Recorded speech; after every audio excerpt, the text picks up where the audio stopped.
नमः हरे हराये नमः। हरे कृष्णा जी, आप सबका बहुत बहुत स्वागत है आज के कार्यक्रम में। हमारे सारे कार्यक्रम इस्कॉन फाउंडर आचार्य एसी भक्ति वेदांत स्वामी शिला प्रभुपाद जी को समर्पित है। मंगलाचरण आरंभ करते हैं। ओम नमो भगवते वासुदेवाय। ओम नमो भगवते वासुदेवाय। ओम नमो भगवते वासुदेवाय। ओम अज्ञानतिमिरान्धस्य ज्ञानाञ्जनशलाकया चक्षुरोन्मीलितं येन तस्मै श्रीगुरवे नमः। श्रीचैतन्य मनोभीष्टं स्थापितं येन भूतले स्वयं रूपः कदा मह्यं ददाति स्वपदान्तिकं। वन्देऽहं श्रीगुरू श्रीयुतपदकमलं श्रीगुरून् वैष्णवांश्च श्रीरूपं साग्रजातं सहगण रघुनाथान्वितं तं सजीवं साद्वैतं सावधूतं परिजनसहितं कृष्ण चैतन्यदेवं श्री राधा कृष्ण पादान् सहगण ललिता श्री विशाखान्वितांश्च। नमः ओम विष्णुपादाय कृष्ण पृष्ठाय भूतले श्रीमते भक्ति वेदांत स्वामिनिति नामिने। नमस्ते सारस्वते देवे गौरवाणी प्रचारिणे निर्विशेष शून्यवादी पाश्चात्य देशतारिणे। नमो महावदन्याय कृष्ण प्रेम प्रदायते कृष्णाय कृष्ण चैतन्य नाम्ने गौरतुषे नमः। हे कृष्ण करुणा सिंधु दीन बंधु जगतपते गोपेश गोपिका कांत राधा कांत नमोस्तुते। तप्त कांचन गौरांगी राधे वृंदावनेश्वरी वृषभानुसुते देवी प्रणमामि हरिप्रिये। वाञ्छाकल्पतरुभ्यश्च कृपा सिन्धुभ्य एव च पतितानां पावनेभ्यो वैष्णवेभ्यो नमो नमः। जय श्री कृष्ण चैतन्य प्रभु नित्यानंद श्री अद्वैत गदाधर श्रीवासादि गौर भक्त वृंद। हरे कृष्ण कृष्ण कृष्ण हरे हरे, हरे राम राम राम हरे हरे। कार्पण्य दोषोपहत स्वभाव पृच्छामि त्वां धर्म सम्मूढ़ चेताः। यच्छ्रेयस्या निश्चितं ब्रूहि तन्मे शिष्यस्ते अहं शाधि मां त्वां प्रपन्नम्। हरे कृष्ण जी। भगवद गीता अध्याय 1 श्लोक नंबर 30 आरंभ करते हैं। ब्रजेश्वरी जी, आप पढ़ेंगे संस्कृत। हरे कृष्ण। न च शक्नोमि अवस्थातुं ब्रह्मतीव च मे मनः निमित्तानि च पश्यामि विपरीतानि केशव। हरे कृष्ण। हरे कृष्ण। न नहीं च भी शक्नोमि समर्थ हूँ अवस्थातुम खड़े होने में, भ्रमति भूलता हुआ, इव सदृश च तथा में मेरा, मनः मन, निमित्तानि कारण च भी, पश्यामि देखता हूँ, विपरीतानि बिल्कुल उल्टा, केशव हे केशी असुर के मारने वाले कृष्ण।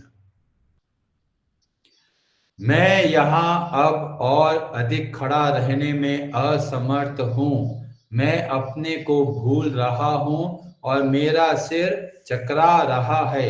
हे कृष्ण, मुझे तो केवल अमंगल के कारण दिख रहे हैं। हरे कृष्ण जी। तो यहाँ पर 3 श्लोकों के माध्यम से अर्जुन अपने मन की स्थिति बता रहे हैं कि जब इतनी बड़ी सेना को देखकर दया का भाव आने की वजह से अर्जुन के अंदर क्या क्या भाव आ रहे हैं वो 3 श्लोकों में बताया गया। तो ये तीसरा श्लोक है जिसमें हमें पता चलता है कि अर्जुन की स्थिति क्या है। तो हमें पता चलता है कि यह एक बहुत बड़ा इमोशनल ब्रेकडाउन की स्थिति है। जब बहुत ज्यादा दया का भाव आ जाए या फिर भय का भाव आ जाए, तो ये हमारे शरीर के अंदर ऐसे भाव देखने को मिलता है। कई लोग बोलते हैं मेरा तो सर चकरा रहा है, कई लोगों को पेट में दर्द होने लग जाता है जब कोई चिंता या भय की स्थिति आती है।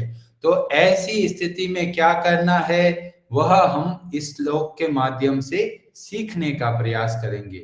और कल हमने बताया था कि महाराज निमि बहुत प्रसन्न होते हैं जब वे भगवान के भक्त जो नव योगेंद्र हैं उनसे मिलते हैं। और वो श्लोक में बताया गया कि कितना अपने आप को भाग्यशाली समझते हैं। तो श्रीमद् भागवतम के जो स्कंद 11 और अध्याय 2 श्लोक नंबर 30 में महाराज निमि कहते हैं, अतः आत्यंतिकम क्षेमम प्रच्छामो। जब भगवान के भक्त मिलते हैं तो क्या कर रहे हैं, महाराज निमि पूछते हैं, क्या पूछते हैं, जिससे हमारा कल्याण हो ऐसी बात पूछते हैं। और फिर अपने मन की भाव बताते हैं, बोलते हैं, संसारे अस्मिन क्षण अर्ध अपि। इस संसार में एक क्षण का भी आधा, उसको बोला क्षणाध, अपि सत्संगः शेवधी। इस संसार में आधे क्षण का भी अगर हमें भक्तों का संग मिल जाए तो ऐसा है जैसे बहुत बड़ा खजाना मिल गया। जब ऐसे भाव से प्रश्न करते हैं तो नव योगेंद्र बहुत महत्वपूर्ण शिक्षाएं उपदेश देते हैं और उसमें से 2 उपदेशों को हम समझने के लिए प्रयास करेंगे। अभी हमारा मन क्या है, इस संसार में भटक रहा है। हमने जो भी भाव है, फीलिंग है, इमोशंस है, वो संसार में लगा के रखा है। किसी को खाने पीने में बहुत मजा आता है, किसी को वस्तुओं में बहुत मजा आता है, किसी को मोबाइल चलाने में बहुत मजा आता है, किसी को टीवी में बहुत मजा आता है। तो हमारा मन जगह जगह पे फंसा हुआ है और इसलिए जब हम संसार में इस मन को लगाते हैं तो कभी ना कभी हमारा इमोशनल ब्रेकडाउन होता है, हमारा मन व्यथित होता है।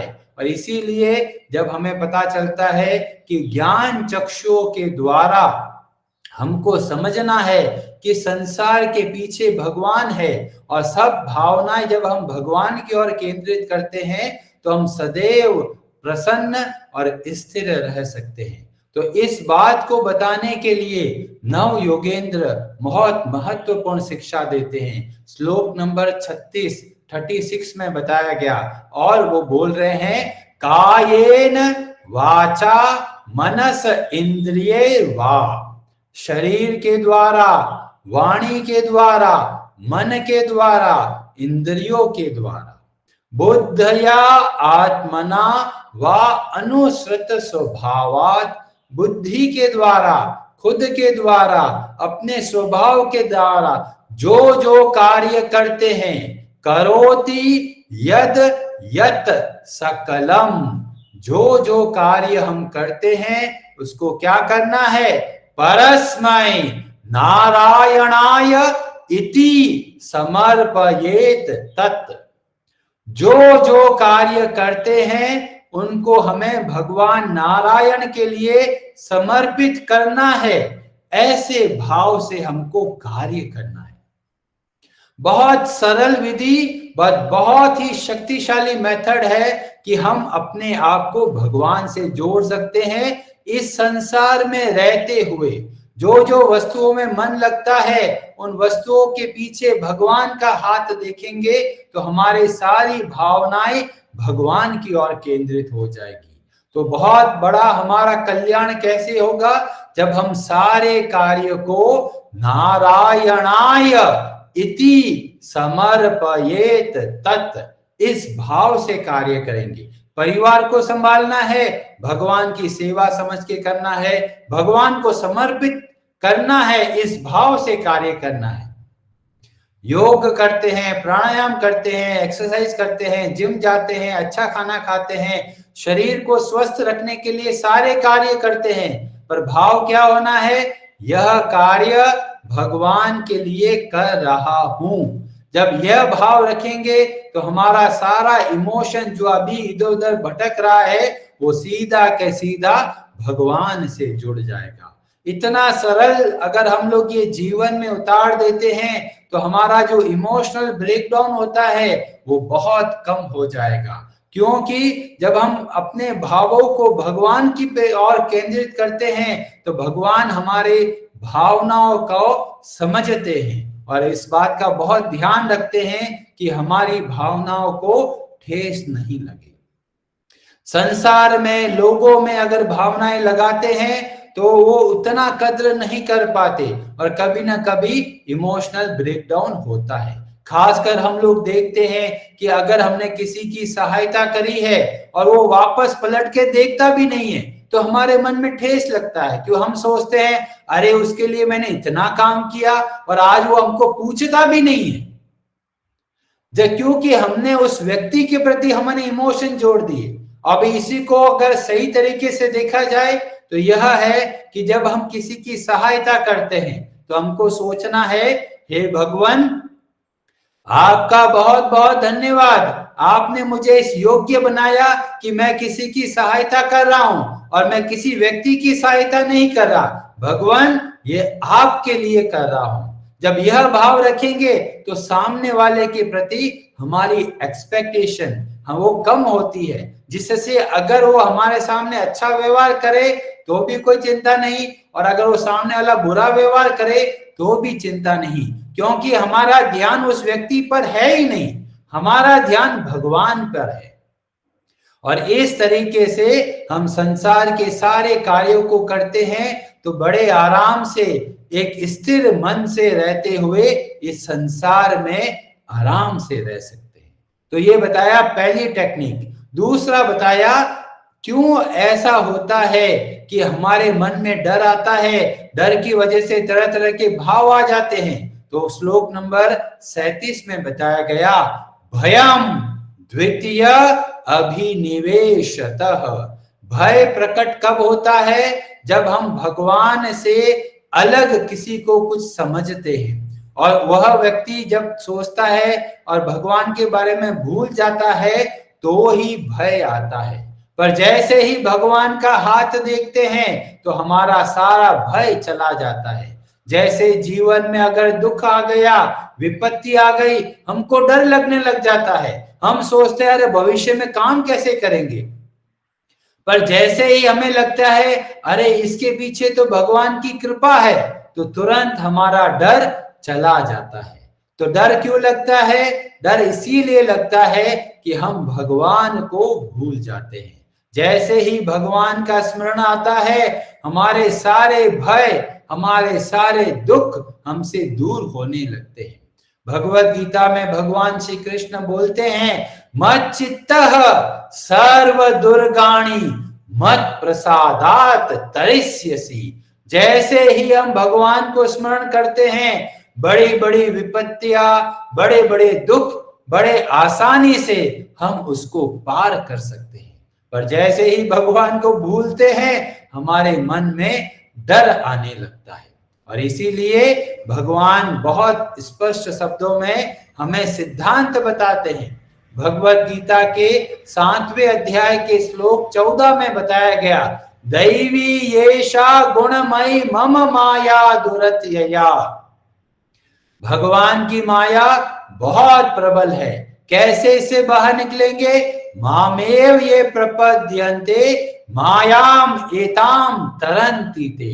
जब हम भगवान का स्मरण करते हैं, भगवान की शरण में रहते हैं, तब हमें संसार का भय, संसार की चिंता हमको कुछ भी नहीं कर सकती। जैसे कई बार वायरस आ जाता है बीमारी के, पर अगर हमने इंजेक्शन लगा के रखा है तो हमको इतनी चिंता नहीं होती। क्यों जी? हमने तो वैक्सीन लेके रखा है। ऐसे ही इस संसार में जब हम भगवान का स्मरण करते हुए, भगवान का ध्यान रखते हुए, भगवान की शरण में रहकर सारे के सारे कार्य करते हैं तो संसार का दुष्प्रभाव हमारे ऊपर नहीं पड़ता। और इन 3 श्लोकों के माध्यम से अर्जुन अपने मन की व्यथा रखते हैं और हमें भी प्रेरणा देते हैं कि हम अपने भावों को सही व्यक्ति के सामने रखना चाहिए। कई लोग होते हैं घुटते रहते हैं, अंदर ही रखते हैं सारे इमोशंस को, सारे भावों को।